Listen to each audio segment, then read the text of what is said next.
Mr. Speaker, Mr. Vice President, members of Congress, my fellow Americans. We are 15 years into this new century.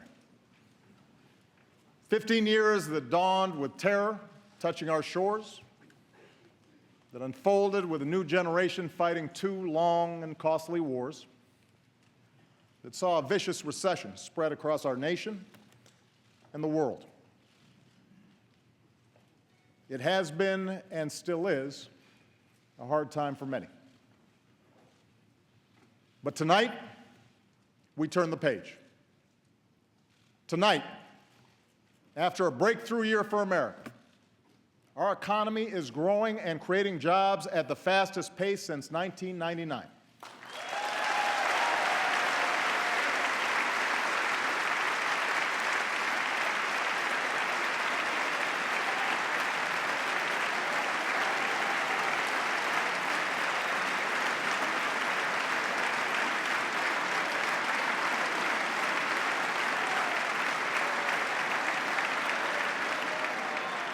Our unemployment rate is now lower than it was before the financial crisis.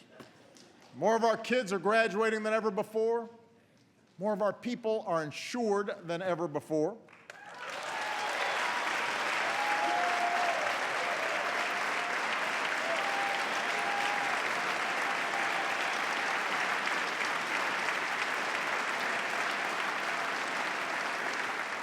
And we are as free from the grip of foreign oil as we've been in almost 30 years.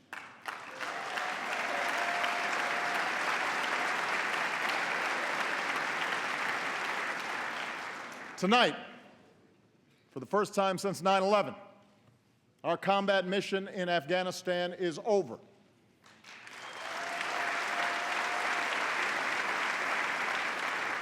Six years ago, nearly 180,000 American troops served in Iraq and Afghanistan.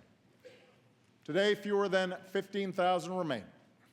And we salute the courage and sacrifice of every man and woman in this 9/11 generation who has served to keep us safe. We are humbled and grateful for your service.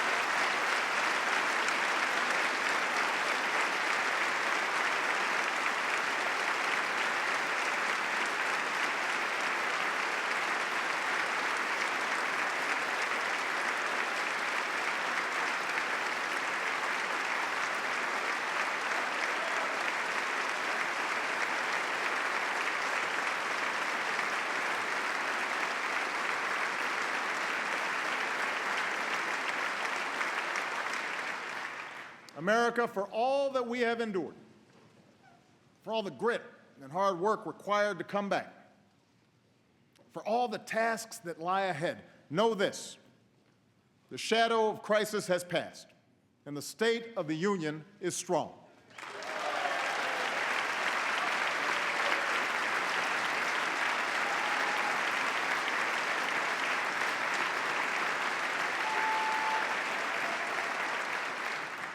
At this moment, with a growing economy, shrinking deficits, bustling industry, booming energy production, we have risen from recession freer to write our own future than any other nation on earth. It's now up to us to choose who we want to be over the next 15 years and for decades to come. Will we accept an economy where only a few of us do spectacularly well? Or will we commit ourselves to an economy that generates rising incomes and chances for everyone who makes the effort?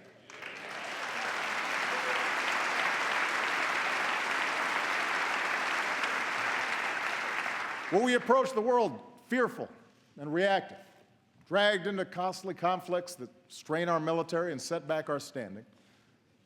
Or will we lead wisely, using all elements of our power to defeat new threats and protect our planet?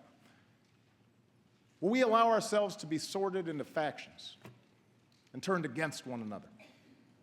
Or will we recapture the sense of common purpose that has always propelled America forward? In 2 weeks, I will send this Congress a budget filled with ideas that are practical, not partisan. And in the months ahead, I'll crisscross the country making a case for those ideas. So tonight, I want to focus less on a checklist of proposals and focus more on the values at stake in the choices before us. It begins with our economy. 7 years ago, Rebecca and Ben Earler of Minneapolis were newlyweds.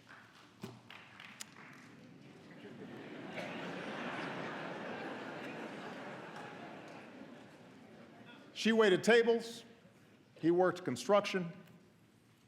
Their first child, Jack, was on the way. They were young and in love in America.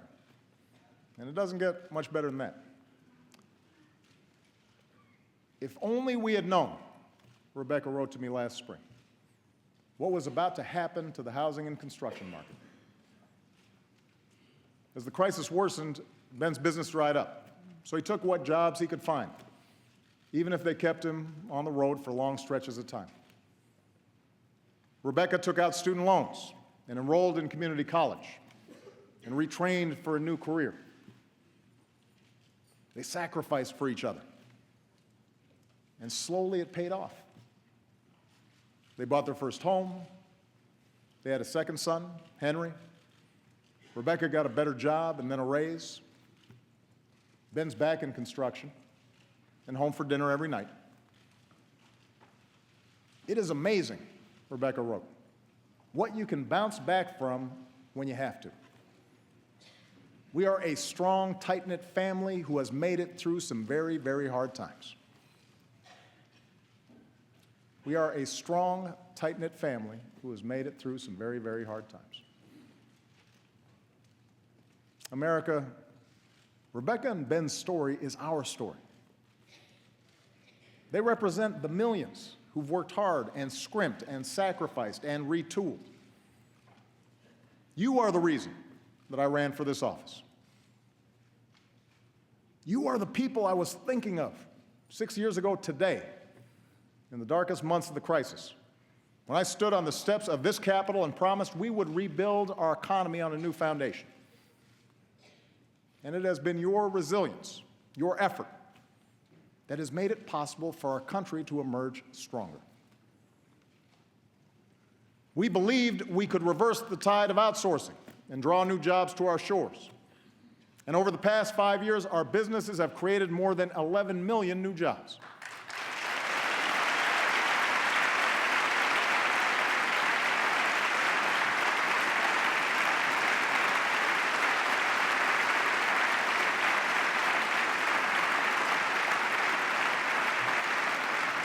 We believed we could reduce our dependence on foreign oil and protect our planet. And today, America is number one in oil and gas. America is number one in wind power. Every 3 weeks, we bring online as much solar power as we did in all of 2008. And thanks to lower gas prices and higher fuel standards, the typical family this year should save about $750 at the pump.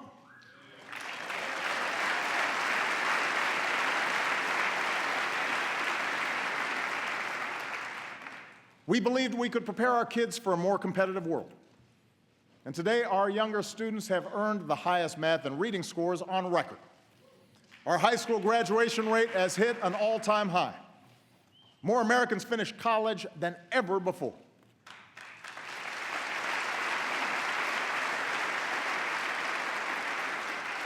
We believed that sensible regulations could prevent another crisis, shield families from ruin, and encourage fair competition. Today, we have new tools to stop taxpayer-funded bailouts and a new consumer watchdog to protect us from predatory lending and abusive credit card practices. And in the past year alone, about 10 million uninsured Americans finally gained the security of health coverage.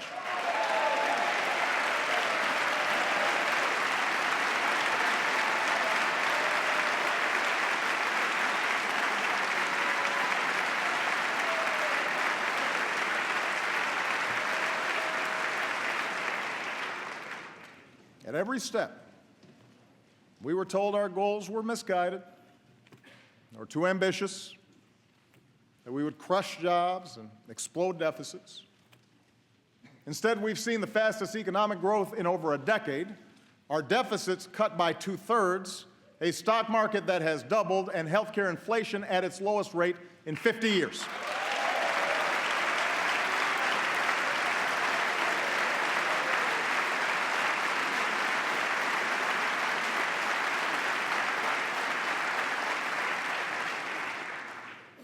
This is good news, people.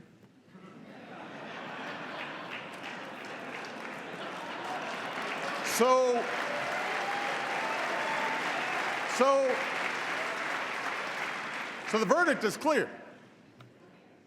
Middle-class economics works. Expanding opportunity works. And these policies will continue to work as long as politics don't get in the way. We can't slow down businesses or put our economy at risk with government shutdowns or fiscal showdowns. We can't put the security of families at risk by taking away their health insurance, or unraveling the new rules on Wall Street, or refighting past battles on immigration when we've got to fix a broken system. And if a bill comes to my desk that tries to do any of these things, I will veto it. It will have earned my veto.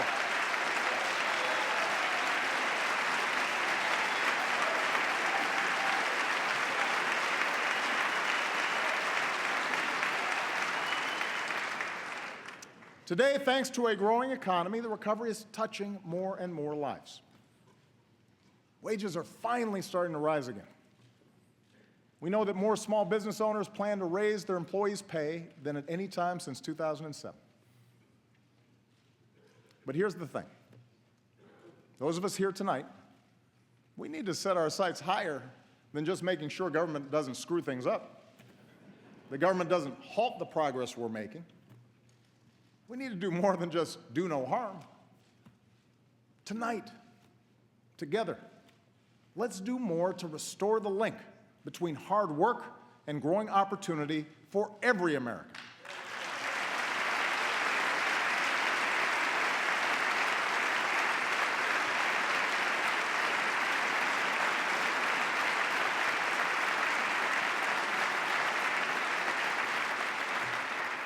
Because families like Rebecca's still need our help. She and Ben are working as hard as ever, but they've had to forego vacations and a new car so that they can pay off student loans and save for retirement. Friday night pizza, that's a big splurge. Basic child care for Jack and Henry costs more than their mortgage and almost as much as a year at the University of Minnesota. Like millions of hardworking Americans, Rebecca isn't asking for a handout, but she is asking that we look for more ways to help families get ahead.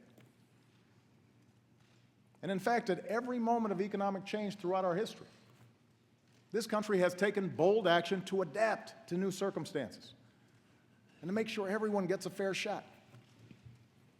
We set up worker protections, Social Security, Medicare, Medicaid, to protect ourselves from the harshest adversity.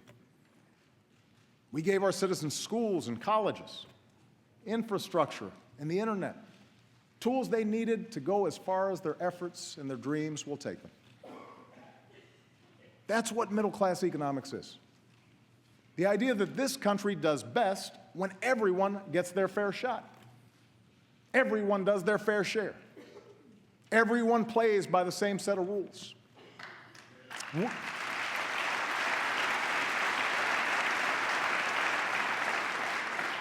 We don't just want everyone to share in America's success, we want everyone to contribute to our success.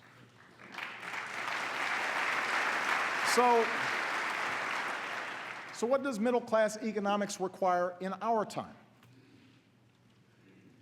First, middle-class economics means helping working families feel more secure in a world of constant change. It means helping folks afford childcare, college, health care, a home, retirement. And my budget will address each of these issues, lowering the taxes of working families and putting thousands of dollars back into their pockets each year.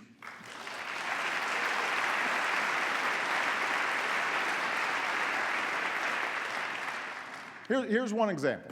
During World War II, when men like my grandfather went off to war, having women like my grandmother in the workforce was a national security priority.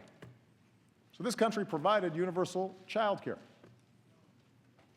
In today's economy, when having both parents in the workforce is an economic necessity for many families, we need affordable, high-quality child care more than ever.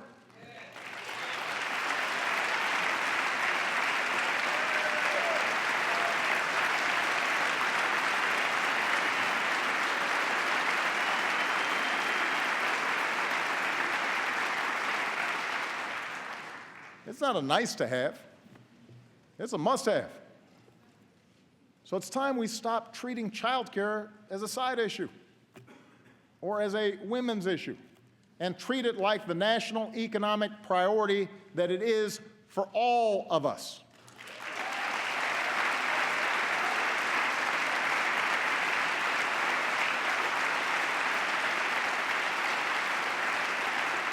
And that's why my plan will make quality child care more available and more affordable for every middle-class and low-income family with young children in America, by creating more slots and a new tax cut of up to $3,000 per child per year.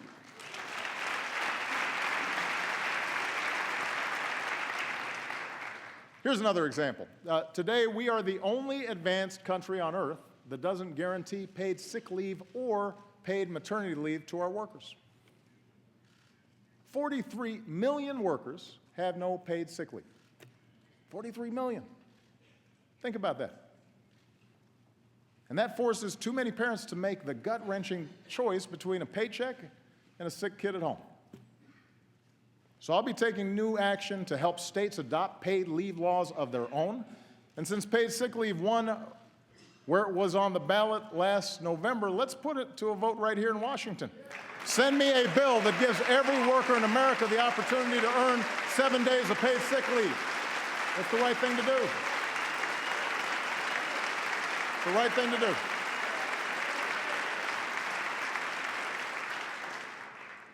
Of course, nothing helps families make ends meet like higher wages. That's why this Congress still needs to pass a law that makes sure a woman is paid the same as a man for doing the same work.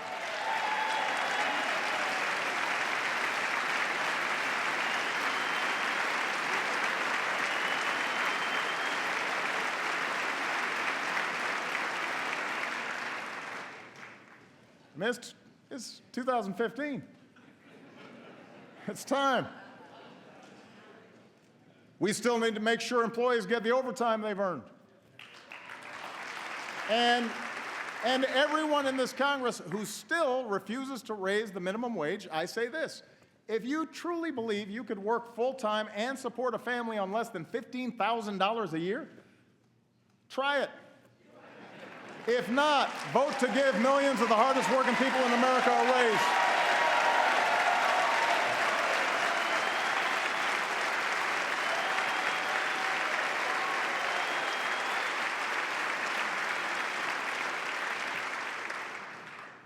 Now, these ideas won't make everybody rich, won't relieve every hardship. That's not the job of government. To give working families a fair shot, we still need more employers to see beyond next quarter's earnings and recognize that investing in their workforce is in their company's long-term interest. We still need laws that strengthen rather than weaken unions and give American workers a voice. But you know,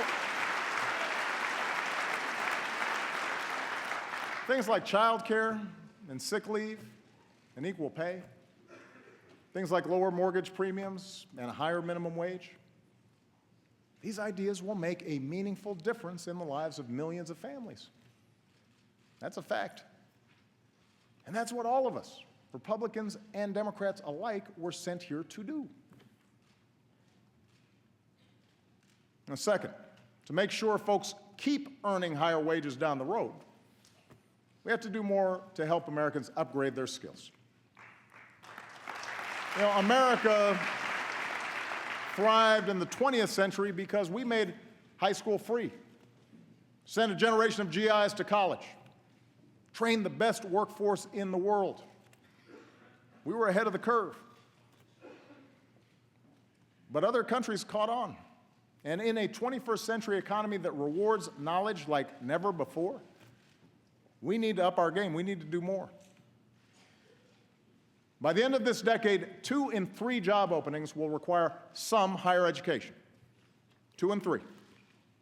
And yet we still live in a country where too many bright, striving Americans are priced out of the education they need. It's not fair to them, and it's sure not smart for our future. And that's why I'm sending this Congress a bold new plan to lower the cost of community college to zero.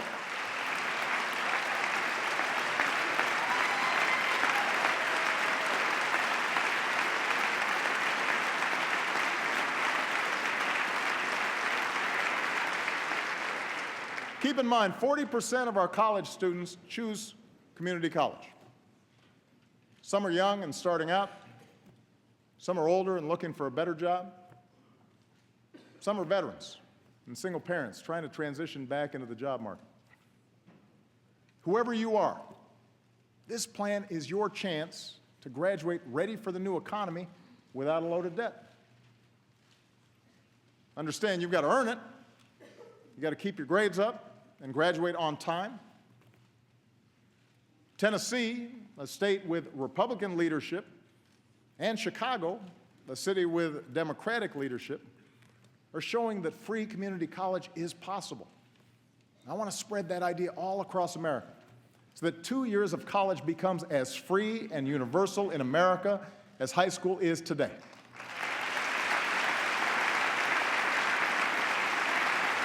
Let's stay ahead of the curve. And I want to work with this Congress to make sure those already burdened with student loans can reduce their monthly payments so that student debt doesn't derail anyone's dreams. Thanks to Vice President Biden's great work to update our job training system, we're connecting community colleges with local employers to train workers to fill high-paying jobs like coding and nursing and robotics. Tonight, I'm also asking more businesses to follow the lead of companies like CVS and UPS and offer more educational benefits and paid apprenticeships, opportunities that give workers the chance to earn higher-paying jobs even if they don't have a higher education. And as a new generation of veterans comes home, we owe them every opportunity to live the American dream they helped defend. Already, we've made strides towards ensuring that every veteran has access to the highest quality care. We're slashing the backlog that had too many veterans waiting years to get the benefits they need. And we're making it easier for vets to translate their training and experience into civilian jobs. And joining forces, the national campaign launched by Michelle and Jill Biden. Thank you, Michelle. Thank you, Jill. Has helped nearly 700,000 veterans and military spouses get a new job.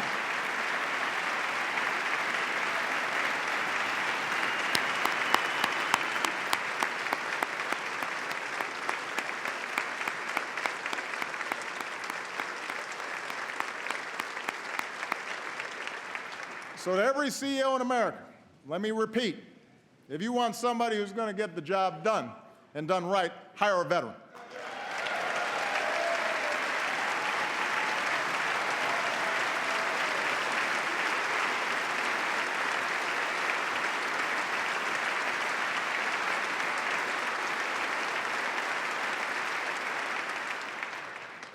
Finally, as we better train our workers, we need the new economy to keep churning out high-wage jobs for our workers to fill. Since 2010, America has put more people back to work than Europe, Japan, and all advanced economies combined.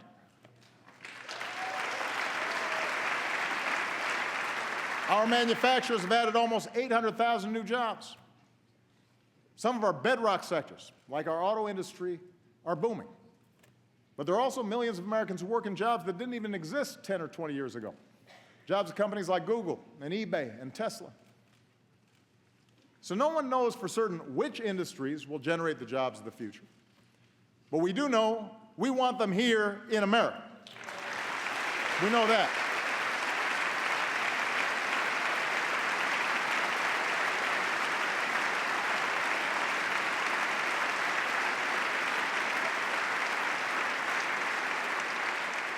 And that's why the third part of middle-class economics is all about building the most competitive economy anywhere, the place where businesses want to locate and hire.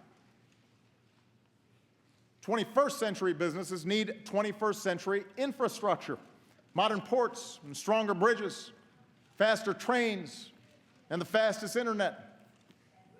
Democrats and Republicans used to agree on this.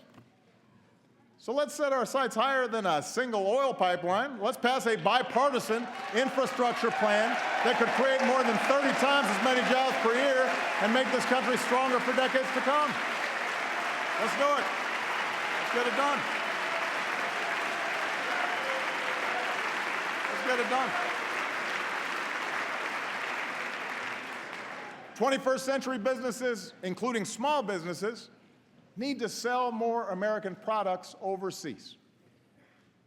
Today, our businesses export more than ever, and exporters tend to pay their workers higher wages.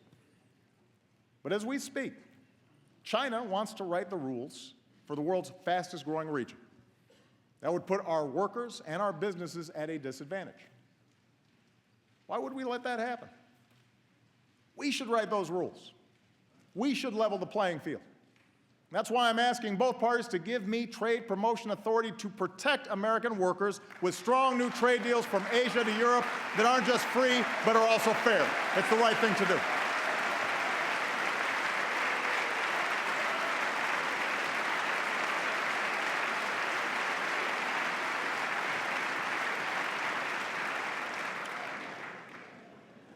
Look, I'm the first one to admit that past trade deals haven't always lived up to the hype. And that's why we've gone after countries that break the rules at our expense.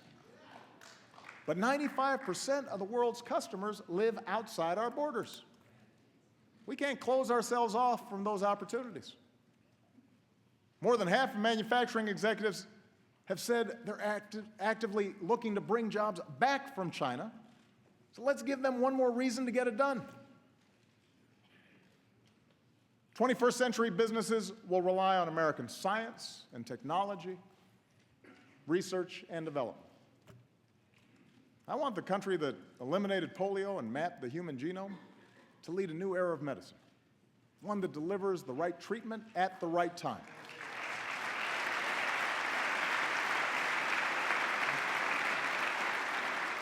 In some patients with cystic fibrosis, this approach has reversed a disease once thought unstoppable. So tonight I'm launching a new precision medicine initiative to bring us closer to curing diseases like cancer and diabetes, and to give all of us access to the personalized information we need to keep ourselves and our families healthier. We can do this.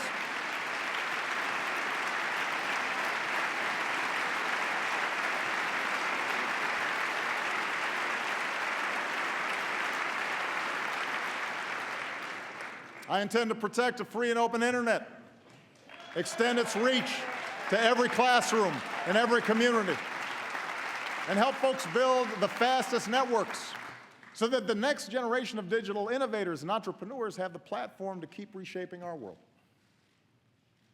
I want Americans to win the race for the kinds of discoveries that unleash new jobs, converting sunlight into liquid fuel, creating revolutionary prosthetics so that a veteran who gave his arms for his country can play catch with his kids again, pushing out into the solar system, not just to visit, but to stay.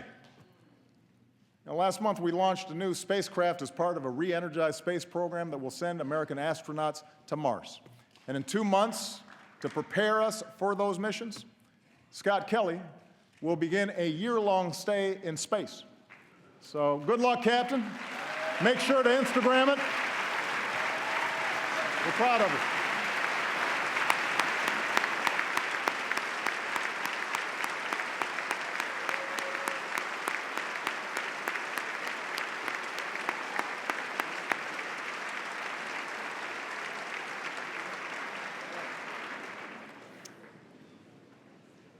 Now, the truth is, when it comes to issues like infrastructure and basic research, I know there's bipartisan support in this chamber. Members of both parties have told me so. Where we too often run onto the rocks is how to pay for these investments. As Americans, we don't mind paying our fair share of taxes as long as everybody else does too. But for far too long, lobbyists have rigged the tax code with loopholes that let some corporations pay nothing while others pay full freight. They've riddled it with giveaways that the super rich don't need while denying a break to middle-class families who do. This year we have an opportunity to change that. Let's close loopholes so we stop rewarding companies that keep profits abroad and reward those that invest here in America.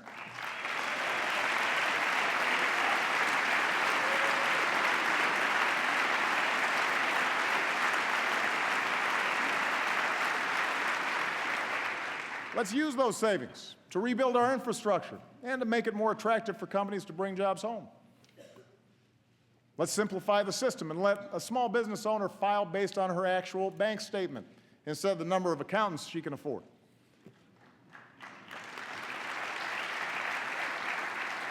And let's close the loopholes that lead to inequality by allowing the top 1% to avoid paying taxes on their accumulated wealth. We can use that money to help more families pay for child care and send their kids to college. We need a tax code that truly helps working Americans trying to get a leg up in the new economy, and we can achieve that together.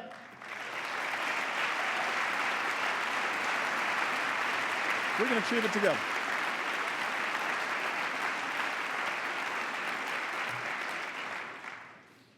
Helping hardworking families make ends meet, giving them the tools they need for good-paying jobs in this new economy, maintaining the conditions of growth and competitiveness.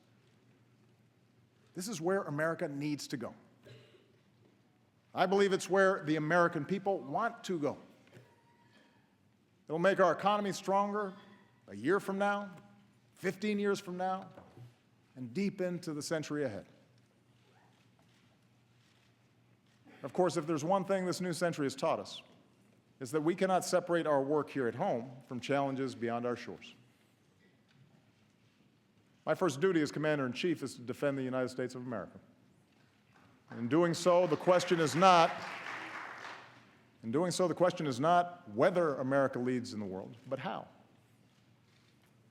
When we make rash decisions, reacting to the headlines instead of using our heads, when the first response to a challenge is to send in our military, then we risk getting drawn into unnecessary conflicts and neglect the broader strategy we need for a safer, more prosperous world. That's what our enemies want us to do. I believe in a smarter kind of American leadership. We lead best when we combine military power with strong diplomacy, when we leverage our power with coalition building, when we don't let our fears blind us to the opportunities that this new century presents. That's exactly what we're doing right now. And around the globe, it is making a difference. First, we stand united with people around the world who've been targeted by terrorists, from a school in Pakistan to the streets of Paris. We will continue to hunt down terrorists and dismantle their networks, and we reserve the right to act unilaterally, as we have done relentlessly since I took office, to take out terrorists who pose a direct threat to us and our allies.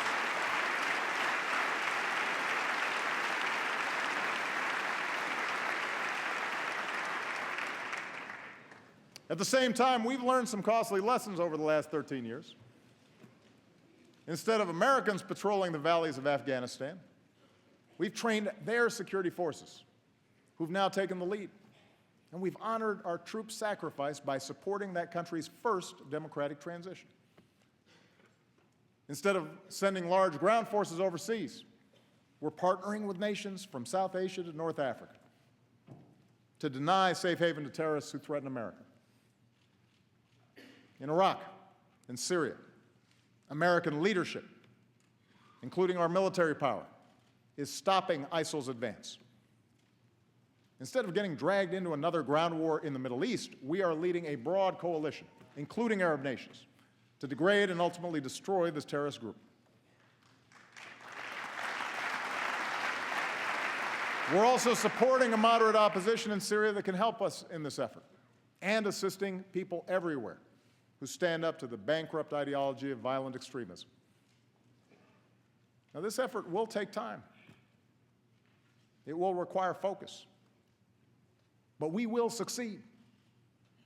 And tonight, I call on this Congress to show the world that we are united in this mission by passing a resolution to authorize the use of force against ISIL. We need that authority. Second, we're demonstrating the power of American strength and diplomacy.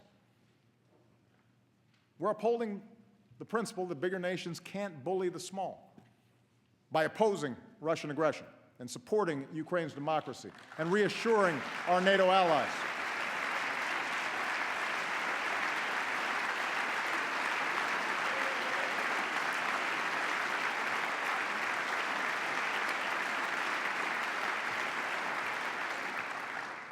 Last year, as we were doing the hard work of imposing sanctions, along with our allies, as we were reinforcing our presence with the frontline states, Mr. Putin's aggression, it was suggested, was a masterful display of strategy and strength. That's what I heard from some folks. Well, today, it is America that stands strong and united with our allies, while Russia is isolated with its economy in tatters. That's how America leads, not with bluster, but with persistent, steady resolve.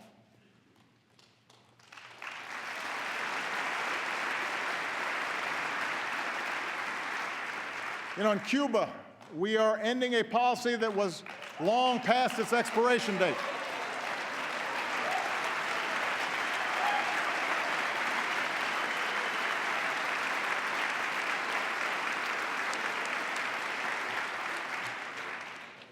When what you're doing doesn't work for 50 years, it's time to try something new. And our shift in Cuba policy has the potential to end a legacy of mistrust in our hemisphere. It removes a phony excuse for restrictions in Cuba, stands up for democratic values, and extends the hand of friendship to the Cuban people. And this year, Congress should begin the work of ending the embargo. You know, as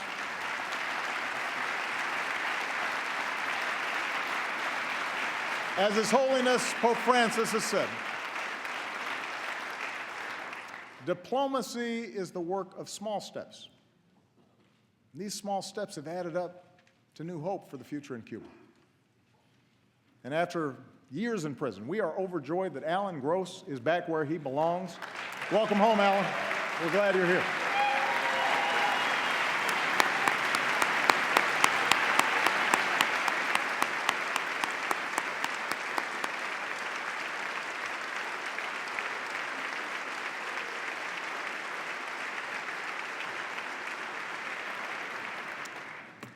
Our diplomacy is at work with respect to Iran, where for the first time in a decade, we've halted the progress of its nuclear program and reduced its stockpile of nuclear material.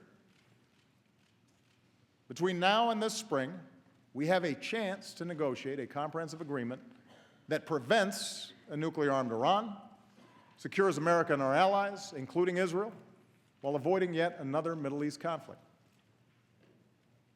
There are no guarantees that negotiations will succeed, and I keep all options on the table to prevent a nuclear Iran. But new sanctions passed by this Congress at this moment in time will all but guarantee that diplomacy fails, alienating America from its allies, making it harder to maintain sanctions, and ensuring that Iran starts up its nuclear program again. It doesn't make sense. And that's why I will veto any new sanctions bill that threatens to undo this progress.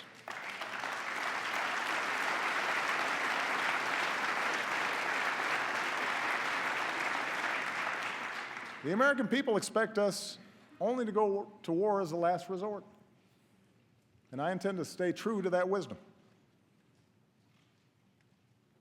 Third, we're looking beyond the issues that have consumed us in the past to shape the coming century. No foreign nation, no hacker should be able to shut down our networks, steal our trade secrets, or invade the privacy of American families, especially our kids.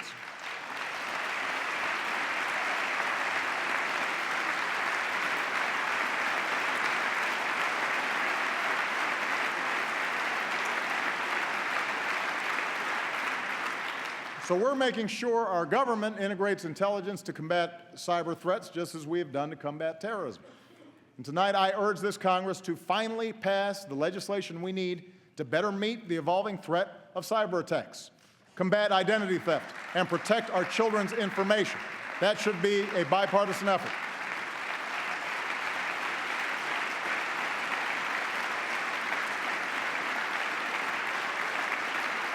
You know, if we don't act, we'll leave our nation and our economy vulnerable. If we do, we can continue to protect the technologies that have unleashed untold opportunities for people around the globe. In West Africa, our troops, our scientists, our doctors, our nurses, our healthcare workers are rolling back Ebola, saving countless lives and stopping the spread of disease.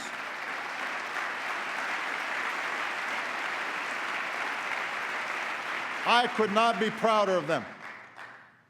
And I thank this Congress for your bipartisan support of their efforts.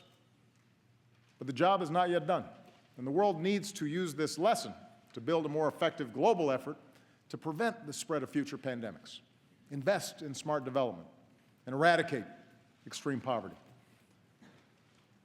In the Asia-Pacific, we are modernizing alliances while making sure that other nations play by the rules in how they trade, how they resolve maritime disputes, how they participate in meeting common international challenges like nonproliferation and disaster relief. And no challenge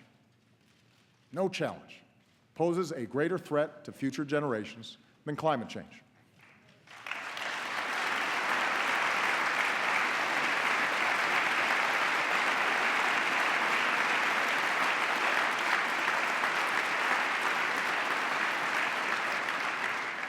2014 was the planet's warmest year on record.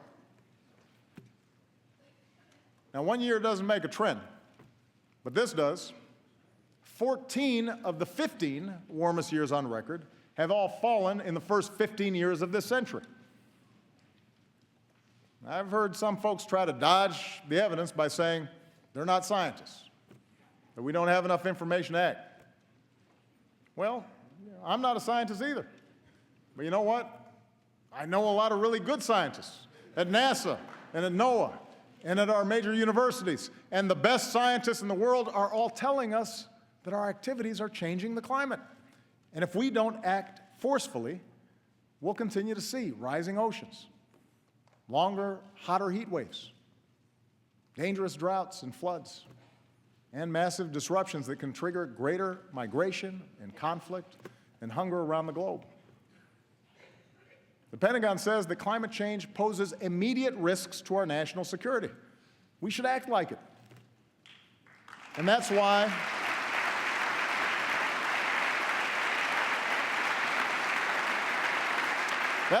over the past 6 years, we've done more than ever to combat climate change, from the way we produce energy to the way we use it. That's why we've set aside more public lands and waters than any administration in history. And that's why I will not let this Congress endanger the health of our children by turning back the clock on our efforts. I am determined to make sure that American leadership drives international action.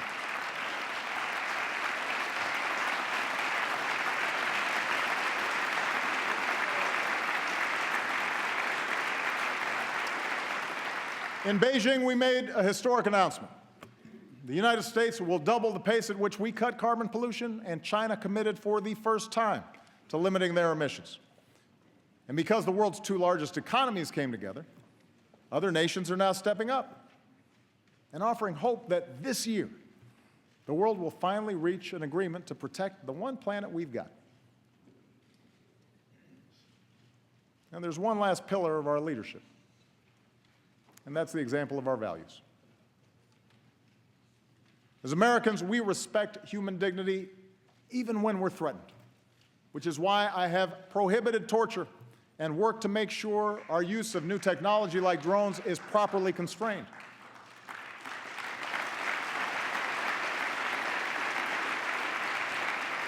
It's why we speak out against the deplorable anti-Semitism that has resurfaced in certain parts of the world. It's why we continue to reject offensive stereotypes of Muslims, the vast majority of whom share our commitment to peace. That's why we defend free speech and advocate for political prisoners and condemn the persecution of women or religious minorities or people who are lesbian, gay, bisexual, or transgender. We do these things not only because they are the right thing to do, but because ultimately they will make us safer.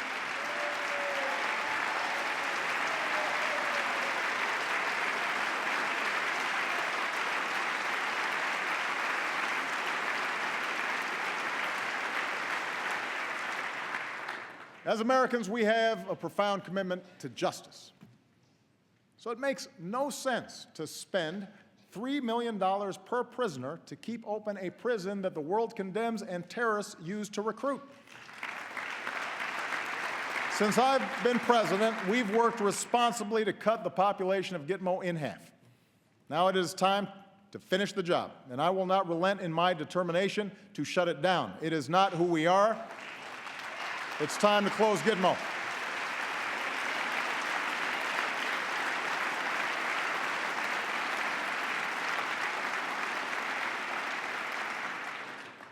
As Americans, we cherish our civil liberties, and we need to uphold that commitment if we want maximum cooperation from other countries and industry in our fight against terrorist networks.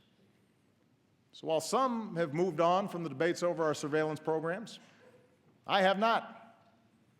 As promised, our intelligence agencies have worked hard with the recommendations of privacy advocates to increase transparency and build more safeguards against potential abuse. And next month, we'll issue a report on how we're keeping our promise to keep our country safe while strengthening privacy. Looking to the future instead of the past.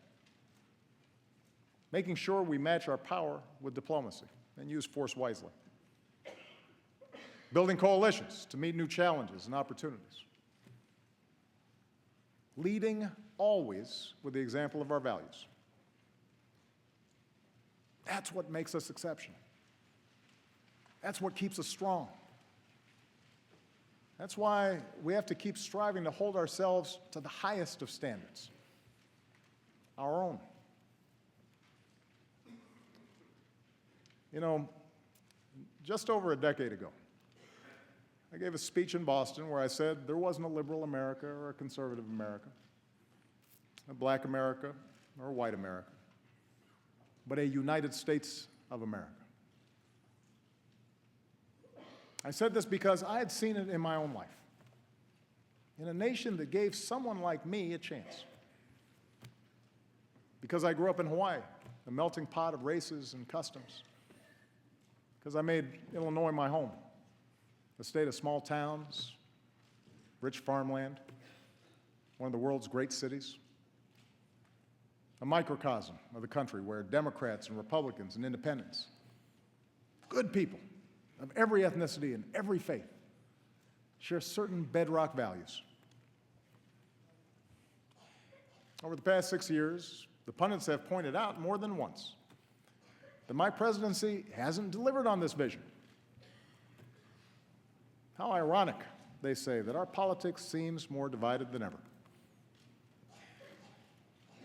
It's held up as proof, not just of my own flaws, of which there are many, but also as proof that the vision itself is misguided, naive, that there are too many people in this town who actually benefit from partisanship and gridlock for us to ever do anything about it. I know how tempting such cynicism may be, but I still think the cynics are wrong. I still believe that we are one people. I still believe that together we can do great things, even when the odds are long.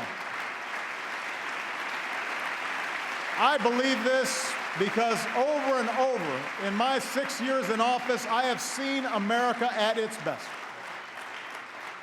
I've seen the hopeful faces of young graduates from New York to California, and our newest officers at West Point, Annapolis, Colorado Springs, New London. I've mourned with grieving families in Tucson and Newtown, in Boston, in West Texas, and West Virginia. I've watched Americans beat back adversity from the Gulf Coast to the Great Plains, from Midwest assembly lines to the Mid-Atlantic seaboard. I've seen something like gay marriage go from a wedge issue used to drive us apart to a story of freedom across our country, a civil right now legal in states that 7 in 10 Americans call home.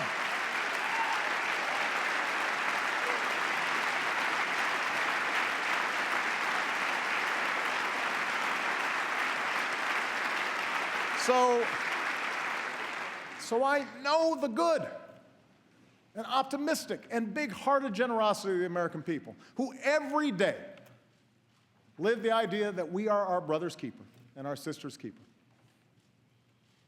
And I know they expect those of us who serve here to set a better example. So the question for those of us here tonight is how we, all of us, can better reflect America's hopes. I've served in Congress with many of you. I know many of you well. There are a lot of good people here on both sides of the aisle. And many of you have told me that this isn't what you signed up for.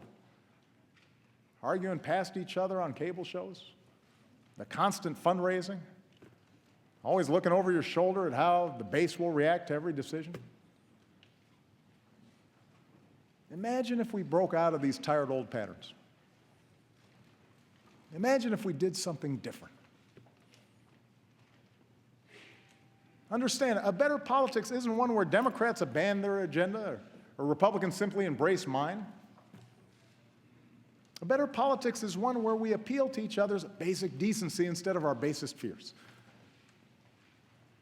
A better politics is one where we debate without demonizing each other, where we talk issues and values and principles and facts rather than gotcha moments or trivial gaffes or fake controversies that have nothing to do with people's daily lives. A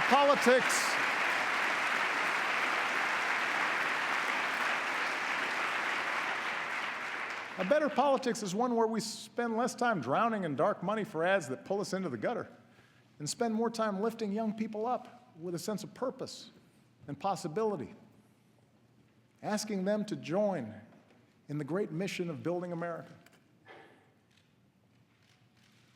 If we're going to have arguments, let's have arguments, but let's make them debates worthy of this body and worthy of this country.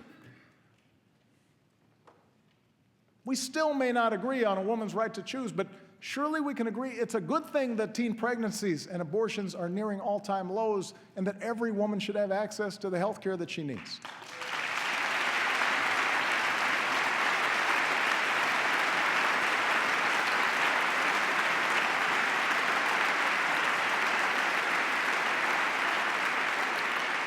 Yes, passions still fly on immigration, but surely we can all see something of ourselves in the striving young student and agree that no one benefits when a hardworking mom is snatched from her child, and then it's possible to shape a law that upholds our tradition as a nation of laws and a nation of immigrants. I've talked to Republicans and Democrats about that. That's something that we can share. We may go at it in campaign season, but surely we can agree that the right to vote is sacred, that it's being denied to too many, and that on this 50th anniversary of the Great March from Selma to Montgomery and the passage of the Voting Rights Act, we can come together, Democrats and Republicans, to make voting easier for every single American.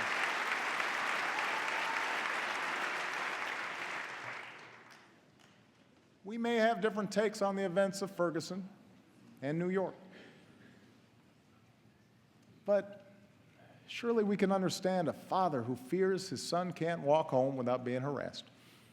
And surely we can understand the wife who won't rest until the police officer she married walks through the front door at the end of his shift. And surely we can agree that it's a good thing that for the first time in 40 years, the crime rate and the incarceration rate have come down together.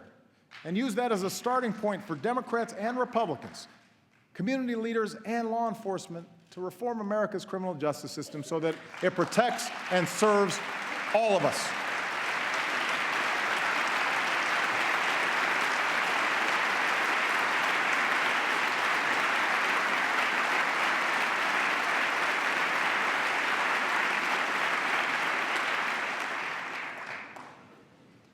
That's a better politics.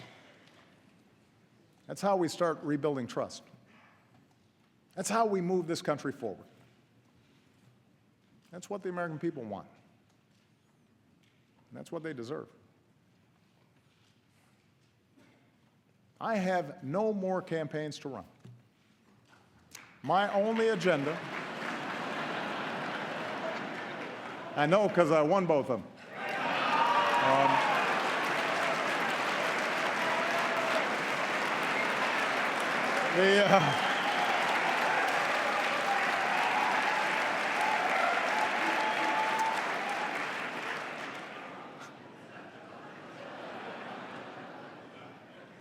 My only agenda for the next 2 years is the same as the one I've had since the day I swore an oath on the steps of this Capitol: to do what I believe is best for America. If you share the broad vision I outlined tonight, I ask you to join me in the work at hand.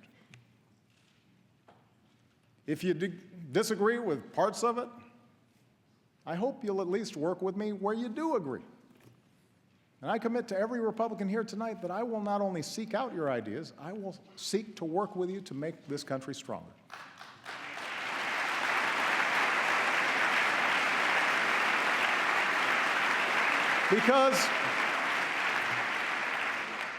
Because I want this chamber, I want this city to reflect the truth that for all our blind spots and shortcomings, we are a people with the strength and generosity of spirit to bridge divides, to unite in common effort, to help our neighbors, whether down the street or on the other side of the world. I want our actions to tell every child in every neighborhood, your life matters. And we are committed to improving your life chances, as committed as we are to working on behalf of our own kids. I want future generations to know that we are a people who see our differences as a great gift, that we're people who value the dignity and worth of every citizen, man and woman, young and old, black and white, Latino, Asian, immigrant, Native American, gay, straight, Americans with mental illness or physical disability. Everybody matters. I want them to grow up in a country that shows the world what we still know to be true, that we are still more than a collection of red states and blue states, that we are the United States of America.